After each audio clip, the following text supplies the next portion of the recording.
here, and today I'm going to walk you through how to use Google Classroom so that you can help your students. The first thing you need to do is you need to go to www.classroom.google.com.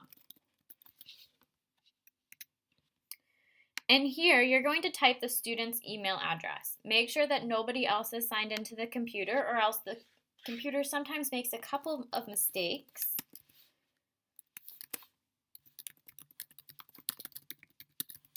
The computer has a hard time telling the difference between which account wants to be signed in, and then people have a hard time getting in. The student's password should be given to you by the student's teacher, and then they should be able to log in. They're going to see a bunch of pages when they first sign in, but the first classroom they should always end up in is their teacher's classroom. So if it's Miss Mackis, it should say Miss Mackis's class. Miss Lundrigan will have hers labeled. Miss Whip will have hers labeled. And then the students will see other classrooms as well. They might see STEM, music, art, PE. They should see if they have special education or ESL. There are a lot of different classrooms that will pop up. Today we're going to be going into the RCIS demo class because that's what we're practicing. We're going to go through the classroom page by page so you can see what happens on every single page. So when you log on, you'll see the title of the class, and you can also see the year. Some people might have the classroom number. You might see another title that people have put in there. And then you see a Meet link.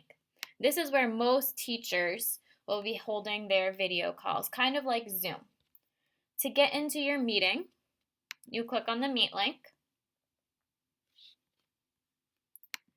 Gotta allow it to use all of my stuff. You can see a video of me pop up to make sure that I, am all dressed and ready to go. And you click Join Now. Red hang up button. And then you click the X. You can return to the home screen, but it's not going to bring you back to Google Classroom. If you accidentally leave the meeting, you can click Rejoin to get right back in. I'm going to X out because I have no need to go back in. The next thing you might notice is some upcoming assignments. So these are assignments that have due dates in the next couple of days. So if your teacher doesn't put a due date, you won't see anything in the upcoming box, but you still might have work up in classwork. If your teacher does put some due dates on it, you might see only today's work, you might see a couple of days' work. It all depends on how many assignments you have with due dates. In the middle of the screen, you see a post from the teacher. I'm the teacher of this class. It just is a general post kind of welcoming everyone to the classroom. Teachers might post, reminder to be back online in 15 minutes. They might post the schedule for the day. There's all kinds of things teachers might post. The newest post usually goes to the top, so you should be able to see any posts right away. This one asks us to comment below with what you're excited for. So as the student, I'm going to say, I'm excited to meet my new teacher. And then you click this little arrow, and it posts. The next page we should check out is the Classwork tab.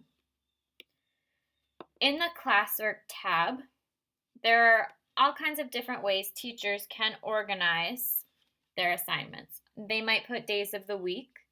They might have subjects, kind of like I have. They might not use any kind of dividers at all. You're going to have to kind of look at what your teacher has done for the year. So this classroom I set up by subject because I feel like that's the most common way teachers have been setting things up. The first assignment we see says, what is your favorite color? This little question mark tells me that I'm answering a question. So I'm going to go and I'm going to click View Question.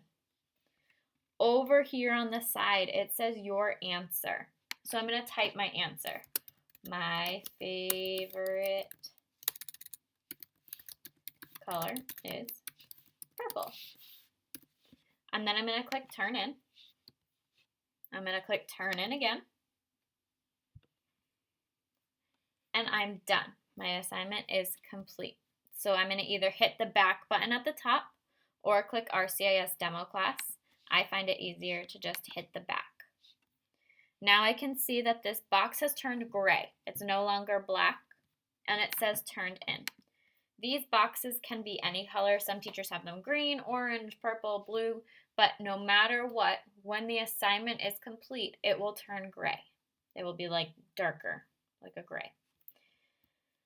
The next assignment I see says a personal narrative.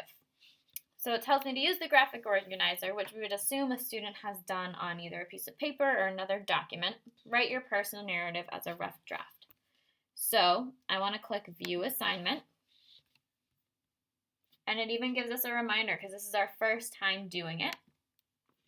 And we want to click on the Google Doc. In here, I have all of my editing tools, so I would start writing. Maybe it was a scary night. However, I am writing my document. Up at the top, there's a Turn In button. And it brings me back to my page. And I'm going to click Turn In. So now it's submitted. If I, for some reason, have forgotten to do something or remember something else I needed to put in, I can click Unsubmit, and I'll be able to edit that document again. But once it's submitted, unless I hit this button, I can't go back and make changes. So now I'm going to X out of my rough draft, and I'm going to go back. The next assignment we see is the koala who could. It says listen to the reading, then complete the quiz. So I see the video, I'm going to click on it, and it's going to begin to play.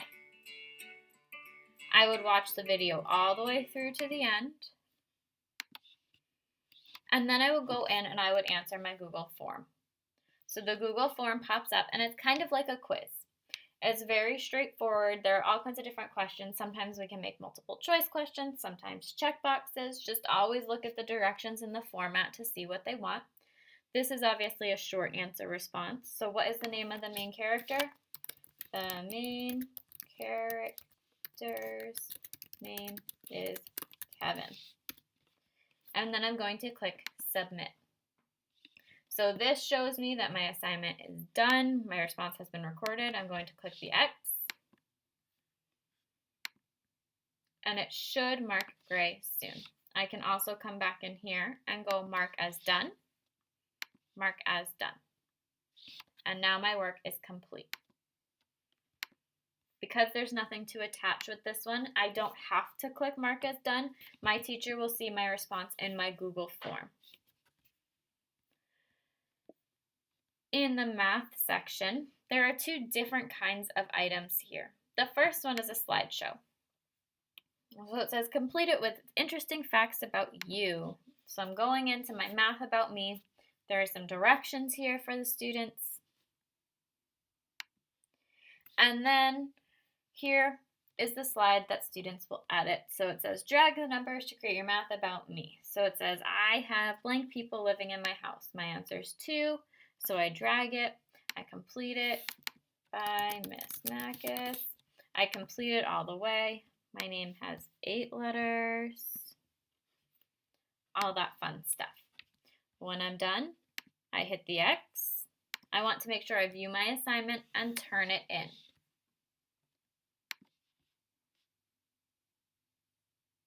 My assignment is done. Because I didn't finish it all, I might want to unsubmit it and go back and finish. But for the sake of your time, I'm not going to go back and complete all of the interesting facts. So now we see all of the assignments are gray. And you might be thinking to yourself, well, we never did this bottom one. Why is it gray? That's because there is nothing for the student to turn in. This is a resource or a reference. So this one is a math reference sheet. So I can click on it, and it's going to pop up with maybe some useful information for me as a student. So this one helps us with word problems. So I would use this to know if I'm adding, subtracting, multiplying, or dividing. So those are most of the different items you might see inside of some classwork. Students can definitely get more information from their teachers, and I'm sure we'll be making more videos in depth on how to use all of these different options. I just wanted to give you a quick view on what it looks like.